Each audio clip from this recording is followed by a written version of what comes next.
Suzy and Friends. With Suzy Kato. Yay, you're here. Kia ora e hoa. It's me, Suzy Kato. And me, Trevor. Kia ora, and this is the award-winning, world-famous, not only in New Zealand, but right across the world, Suzy and Friends. Yep, it's a bit like our radio show, but with extra special bits. It's the Suzy and Friends podcast. Yes, our podcast, which won Best Children's Program in the recent Podcast Awards because of the special ingredients that we add to the podcast. Things like our Game with No Prize. What's that sound?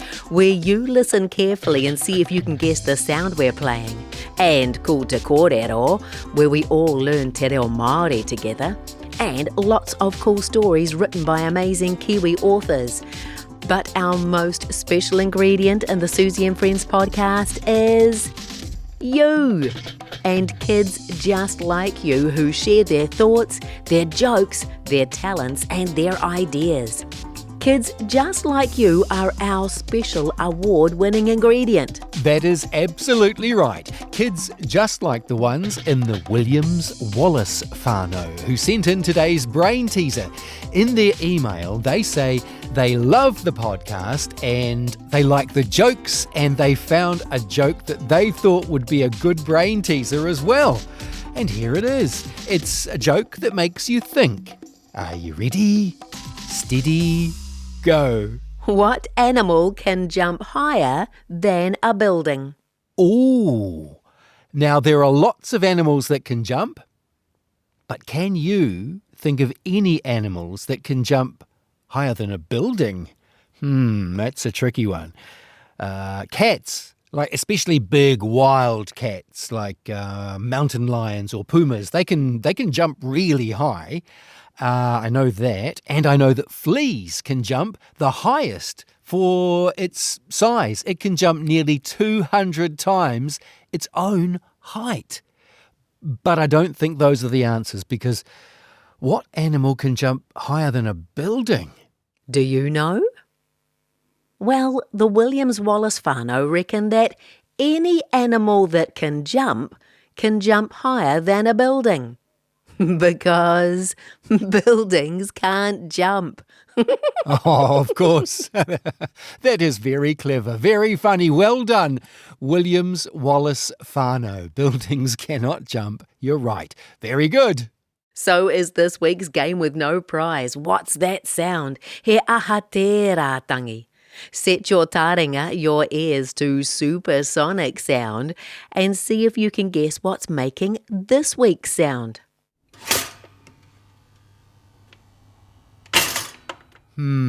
I think it might be a good idea to listen to that sound again. What's that sound? He aha te rātangi. It's okay if you don't guess it straight away. We'll play the sound a couple more times during Suzy and Friends and tell you if you have guessed the sound correctly at the end of the podcast. Before then, though, what have we got? We've got Codi, who is in with Kōrero. We have the final episode of Chad Awesome Sauce and the Space Weirdness. And what else have we got? Tom E. Moffat is here to share a gaggle of giggles. This week's fabulous kid comedians Milla, Manu and Ngarimu are going to get the giggles started now. Here they come with 60 seconds of fun. Okay, time for a joker. What's your name? Milla. Milla, how old are you? 7. Got a joke? Yes. Okay, off you go. What goes up on your birthday but never goes down? What goes up on your birthday but never goes down? I don't know. Your age. What do owls learn at school? Ooh, I don't know, Manu. What do owls learn at school? The alphabet. The alphabet. Very cool. Well done. Why don't people play games in the jungle? Why don't people play games in the jungle? I don't know. Why? Because there's always going to be a cheetah. There it's too cool. You're listening to Suzy and Friends with Suzy Kōrero. There you go. We've got giggles galore on Suzy and Friends this week. Thank you to Milla, Manu and Ngarimu. We've got fun facts too. And today's facts are about a pretty cool game called string games. Fun facts. Fun facts. Fun facts. Fun fact 1. String games are also known as string figures, and when used as part of a story, they become string stories. And they're patterns or pictures made with a piece of string that's been tied together to make one big loop that gets woven and twisted around your fingers and hands. Fun fact 2.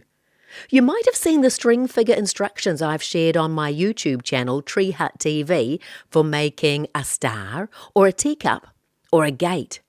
Or you might have seen me trap the cameraman's hand with the string game trap. Well, I've got the instructions for 5 figures and one for how you can make your own string loop. But guess what? There are at least 2,000 different patterns that have been collected over the years, and some historians say they've found games that come from prehistoric times, hundreds of thousands of years ago. Fun fact 3. String games have been played by different cultures around the world too. There have been games found in Africa, Asia, Australia, Europe, and even New Zealand that have been passed down through families and communities. And an explorer many years ago said knowing how to play string games helped him make friends with a tribe near the Sahara Desert. They'd never had a visitor from outside their culture before, and he found that they had something in common when he shared his string game, and he was able to make friends. And that's fun facts for this week. How about that? Who knew a smile and a piece of string could help you make friends? Very cool. It's very special, isn't it? Oh, jokes can help make friends too, so long as you're not making fun of anyone. Fern and Luna love jokes, and they sent us a very cool extra long one. In their email they said, "Hi Suzy and Trevor, we love listening to your podcast every night before we go to sleep. The jokes always get us laughing, and the brain teaser gets us thinking. We have a joke for you." Are you ready for their joke? Here we go. Why did the chicken cross the road? I don't know. Why did the chicken cross the road? To get to the egg house. Knock, knock. Who's there? The chicken. Oh. From Fern and Luna. Ka pai tō mahi. Great work, Fern and Luna. Thank you. Hey, Suzy made a new friend recently. Did you know that? Oh, yes, she did. A friend who has an interesting job. Oh, yes, I have somebody very special on the line today.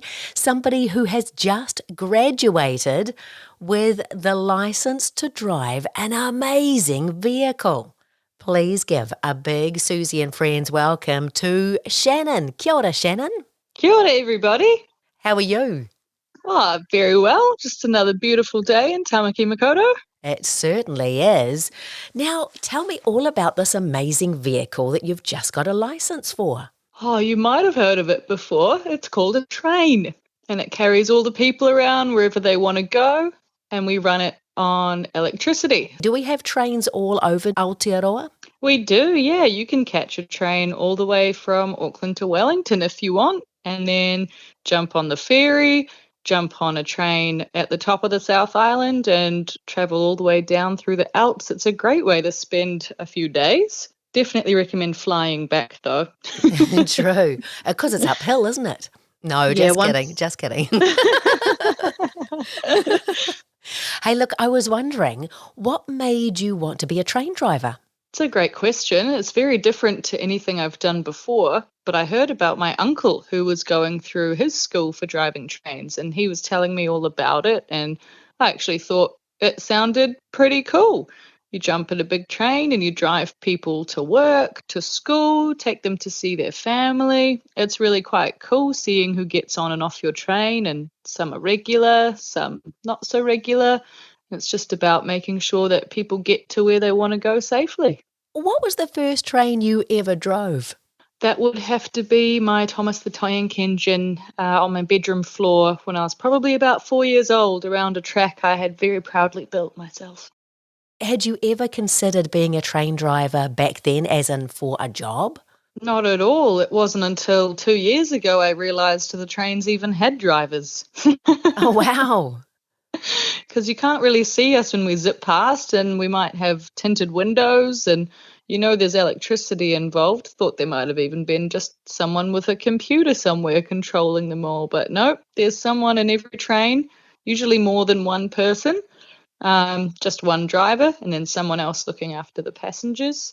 But I do remember back when I was young, and I think these are still running out in East Auckland somewhere, around the Pamua Basin. You can pay a gold coin donation and you can sit on probably what is one of the smallest little steam trains, and you can ride a little train track. I remember going there, and at one point made the driver keep driving. I was the only kid on there once. What's your favourite part about your job? Oh, there's a lot of good parts, but recently I've been enjoying starting early in the cold, foggy mornings and slowly watching the sunrise and the city wake up with it. I get to see a different part of the city than you do when you just drive your car on the roads. I get to drive through fields and look at the horses and the rabbits and wave to the people at the platforms. That's probably one of the best parts. Now, you said that you had gone to train school. Is it a bit like going to normal school? It was, yeah. In the way we had a teacher, a whiteboard, and we had tests to do. And once we do all of the tests, then we get to go out and play on the real trains. We first just move them around the depot, which is where all of the trains go when they're not being used in service. And we just learnt about how to turn them on, all the parts of a train, how they work, and then how to drive them, just very slowly first. But you can go quite fast in a train? You can. There's something about driving really fast in a train and then honking the horn. It's a great feeling. Love it. How long does it take to get a train licence? Well, I've just been certified, and the whole process took about 1 year, so it's not too long. And can you take your train licence anywhere in the world and drive trains all around the world? Right now, I have a license just for the electric trains, but it does mean that I could go anywhere in the world, and it would just be about learning how to drive whatever train they have in their country, I guess. Hopefully you stay here and drive your train in New Zealand, and that we all get to ride on your train. Well, I'd love to see you, and it's definitely a beautiful place to drive. Fabulous. Hey, thank you so much, Shannon, for sharing with us. Thank you for having me. It's been lovely talking to you. Ka kite. This is Suzy and Friends. With Suzy Cato. Oh, I want to go for a ride on Shannon's train. How about you? Mind you, going for a ride on any train is a lot of fun. Maybe you can find out if you have a train that you can ride near where you live. Or maybe your folks had a train set when they were a kid and they've still got it. Well, it's not mine, but I have a train set that used to belong to my son. He's grown up now, but it's a Thomas the Tank Engine train set. I might get it out of the cupboard, set it up and have a play this week if I get some spare time. Maybe your local toy library has one you can borrow if your family doesn't have one at home. Does your family visit your local toy library? They're just like a library for books, but instead you borrow toys for a week. I love the toy library. And I love our game with no prize. Are you ready to hear the sound again? What's that sound? He aha tērā tangi? You might have heard that sound at home, maybe in the morning. Ooh, good clue. Listen again and see if that clue helps.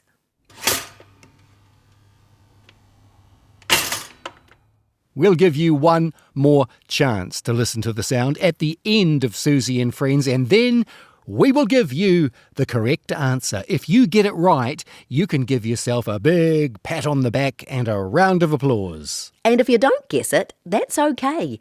You can come back and listen to this podcast again in a few weeks and see if you recognise the sound and can guess it straight away. Oh, that's a good idea. Hey, Codi's in soon with Cool to Kōrero. Tom E. Moffat has another selection from his collection of jokes too. But right now, we've got the last episode of Chad Awesome Sauce and the Space Weirdness. And here it comes. Space Weirdness, starring Space Captain Chad Awesome Sauce. That's me.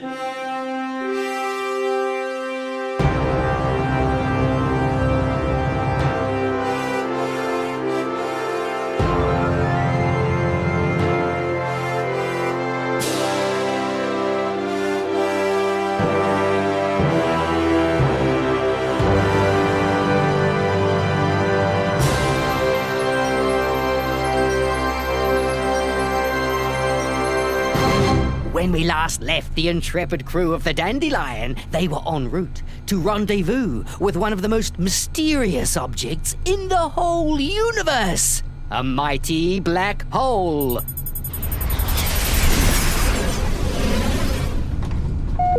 Is that it then, Gaza? Have we arrived? Roger that, Skipper. Currently orbiting the black hole V4641 SGR, 1,600 light-years from Earth. Oh, we're back to the dull names, are we? But the view out the window is anything but dull. Uncle Chad, look at that. Wow. It looks like a glorious, giant, swirling plug hole. That's exactly what it is, Uncle Chad. A hole in space with a gravitational pull so huge that nothing can escape it, not even light. But hang on. If it's called a black hole, why can I see it? Isn't that false advertising? The light is coming from the star that orbits this particular black hole, Skipper. The black hole is acting like a giant vacuum cleaner, gradually sucking away the outer layers of the star and sending them swirling into the plug hole. I get it. Like when I suck a giant gobstopper, it gradually gets smaller and smaller. A bit like that, yes. Well, I know where my gobstoppers come from. I buy them from Mr. Chew's orbital candy station. But where does a black hole come from? Is it like where the universe is worn a bit thin, like an old carpet? Yeah, but nah. Like supernovas and pulsars, a black hole is one of the weird things that can happen after a star dies. When a massive star runs out of fuel, and we're talking really massive here, like bigger than anything we've seen, it can collapse in on itself so completely that its gravity becomes incredibly concentrated. So concentrated, in fact, that it winks out of existence altogether. Like a magic trick, and then it reappears in the magician's pocket? Not really, Uncle Chad. Well, these are some pretty wild sci-fi concepts you're laying on me. You know what? I'd like to get a little closer and see for myself. Oh, maybe we can throw something out of the window and try and see where it goes. Uncle Chad, I don't think that would be a good idea. Black holes aren't something to mess around with.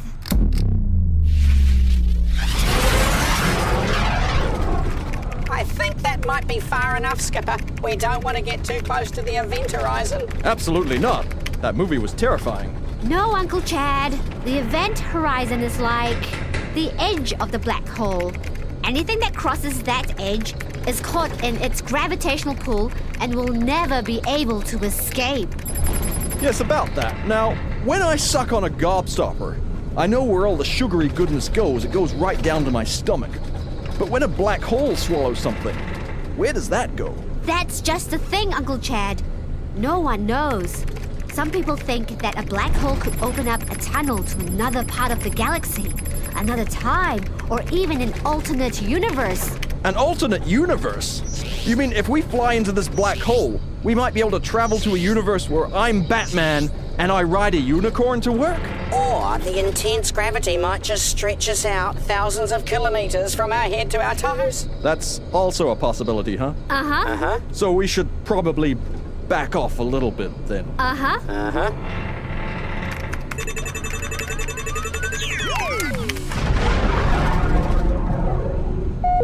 Well, I have to say that even considering all the weird things we've seen today, black holes are one of the weirdest. A portal in the universe where things fall down never to reappear. Hey, this must be where all the odd socks go. Maybe, Uncle Chad. Maybe. Well, young Kira, I hope you have enough material for your school project. More than enough? Thank you, Uncle Chad. I think this'll get me an A+. Although, having said that, it's still not the weirdest thing in the universe. What would that be, Skipper? The platypus. Those things are insane. They lay eggs and feed their young with milk. So in theory, they're the only animal on the planet that can provide their own ingredients for pancakes. Oh, Uncle Chad. Speaking of pancakes, I know a great waffle station orbiting Saturn. My treat. Yay! Gaza, lay in a course for Barbarella's House of Waffles. Engage. Pancakes! Yay!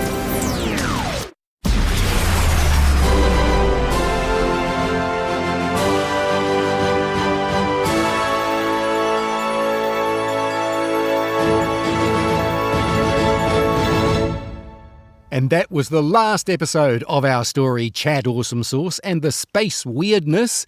We'll start a new story series next week as Suzy starts her series reading you some of her favourite kids' books. You're listening to Suzy and Friends in our podcast, where it's cool to Kōrero. And here's Codi with another really useful phrase to learn in Te Reo Māori. Tēnā koutou. Today, I thought we could learn, what time is it in Te Reo Māori? Maybe you don't want to be late for school or late for dinner, and you want to ask the time. You could say it in English or in Te Reo Māori. Are you ready to learn? Ka pai. What is the time is ko te aha te wā. We will do this in 2 parts. Listen to me first. Ko te aha. Say it after me. Ko te aha. And again. Ko te aha. And the next bit. Te wā. Repeat it after me. Te wā. Now let's put it all together.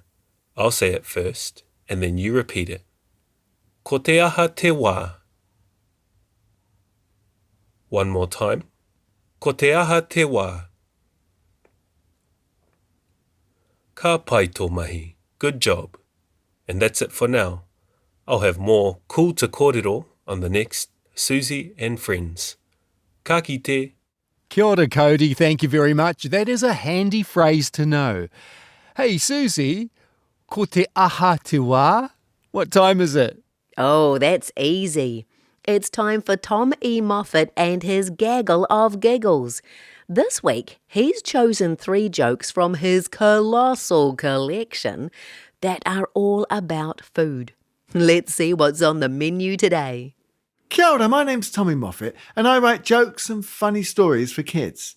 But today, I've prepared a tasty selection of food jokes. So grab your fork and let's get stuck in. What do you call an ant marooned on a mound of ice cream? Deserted. Why did the butcher walk to the top of a hill? To make a sausage roll. What's brown, has antlers, and lives in a fridge? A chocolate mousse. If you enjoyed this taster, check out hundreds more jokes at writelaugh.com. That's WRITE laugh.com. Ciao. That's funny man Tom E. Moffat with funny jokes from his very funny books. Now, he has 14 books, jam-packed with hilarity. He has storybooks, he has joke books, he has books about how to write jokes, and he has activity books as well. It sounds like Tom E. Moffat also needs a chicken. A chicken? Yep. So it can go buck, buck, buck, buck, buck, buck, buck, buck, buck, buck, buck, buck. Find out more at tomemoffat.com, and it's Moffat with 2 F's and 2 T's. But That's enough fun for now. It is time to get serious and work out he aha tēratangi. What's that sound?